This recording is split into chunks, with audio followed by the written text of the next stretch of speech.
Hello. Please hit like button and subscribe my channel. Also press bell icon for future video notifications. Thanks. We know that in Excel we can display data tables in a variety of chart formats. We also know that charts can be converted from Excel to Word.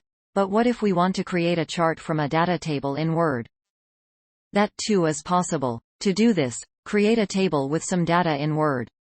Select it. Now find the Object button in the Text section in the Insert tab in the header ribbon. Select the object in its drop-down menu and select the Microsoft Graph Chart option in it. With this, a graphic showing the data from your table in the form of a chart will be added to the Word document.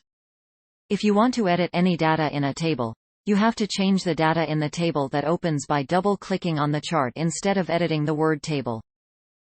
Thus, Word and Excel are programs that work very well with each other. But if it is prepared in Word as shown on the small and big charts, it will be much easier.